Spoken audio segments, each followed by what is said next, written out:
Feuilleter un magazine féminin fait partie de notre quotidien. Articles société, shopping, conseils et bons plans, tout y est pour faciliter la vie des dames. Ce mois-ci, on a profité du lancement du tout nouveau magazine baptisé Icône pour découvrir ses coulisses et le travail qu'il y a derrière les pages de papier glacé. Et ce n'est autre que la rédactrice en chef qui va nous parler du magazine et de sa ligne éditoriale. Icône est un magazine féminin, haut de gamme, à dimension lifestyle. La notion de lifestyle, pour moi, implicitement, implique qu'il y ait une partie magazine extrêmement étoffée. Ça veut dire des sujets société, culturels, bien pensés, bien argumentés, nourris, cherchés, cultivés, à l'image de notre lectrice, sans pour autant toucher forcément à la politique, à l'économie.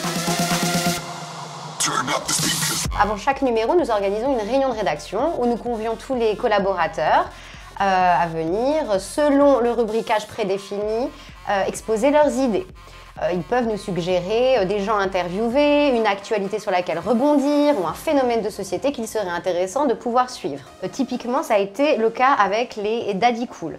Donc un sujet sympathique, sociétal, qui va également interroger un petit peu les nouvelles structures familiales qui sont en mutation, notamment dans des classes sociales élevées, UP et dans les grandes villes. Alors pour cet article, on s'est dit qu'il serait intéressant d'aller à la rencontre de ces nouveaux papas. Alors, aller à la rencontre, qu'est-ce que ça veut dire? Ça veut dire d'abord les déterminer, donc les sélectionner, et puis parce que nous pensions aussi que montrer de façon visuelle la proximité papa-enfant pouvait être non seulement attendrissante, mais aussi extrêmement belle d'un point de vue iconographique. Nous avons décidé, et ce n'est pas le cas de tous les sujets, de mettre les moyens, entre guillemets, en élaborant une véritable production, quasi identique à celle que nous pourrions mettre en place pour un shooting mode.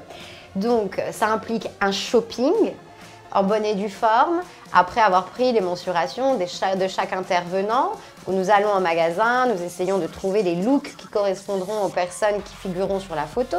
Nous prenons contact avec un photographe qui va s'assurer d'immortaliser les différents portraits. Nous avons aussi mis en place une équipe de maquilleurs, coiffeurs, voilà. Nous avons mis tous les moyens pour réaliser ce sujet qui est un sujet magazine et qui du coup non seulement décrypte une tendance d'un point de vue narratif, éditorial, magazine, écrit, mais aussi visuellement, ça nous donne un très beau sujet, je l'espère en tout cas. Autre personne clé d'un magazine féminin, le photographe. Toutes ces belles images et photos sont immortalisées par l'œil d'un artiste qu'on a eu le plaisir de rencontrer et qui va nous parler de son métier. À travers une photo, il y a toujours une histoire. On a toujours envie de dégager un message, une intention. Donc en fonction des photos, par exemple pour un magazine, donc souvent des séries mode, comme aujourd'hui, c'est une histoire qui va avoir un rapport avec l'article. Donc aujourd'hui, on parle des daddy cool, donc des pères cool avec leurs enfants.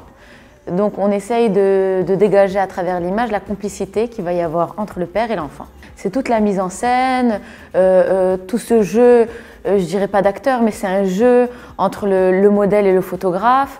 C'est un travail d'équipe parce que je ne suis pas toute seule, il n'y a pas que moi, on est le coiffeur, la maquilleuse, le photographe, le modèle et la styliste aussi qui a un rôle très très important dans la série. Et tous ensemble, on va créer justement quelque chose à raconter.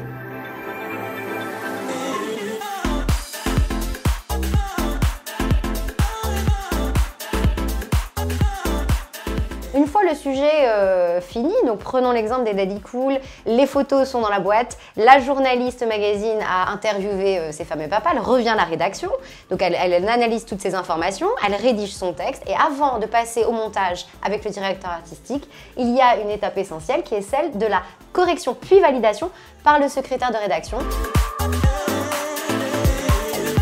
La journaliste est justement là et on aimerait bien qu'elle nous parle de cette expérience inédite. Créer de toutes pièces un nouveau genre de presse féminine reste en effet un grand défi à relever côté rédactionnel. On l'écoute. Le plus grand défi في الديماراج الإيكون هو نعطيو nos lectrices un contenu de qualité avec des visuels ou des conseils de qualité. هادشي علاش la part du stylisme مهمة بزاف. لحقاش خصنا نختاروا دي برودوي اللي يكونوا ديسپونيبل هنا في المارشي ولكن d'un autre côté كنقدروا on a une grande place à la création et à la créativité. وعلاش كيعجبني نخدم على هذا النوع de projet.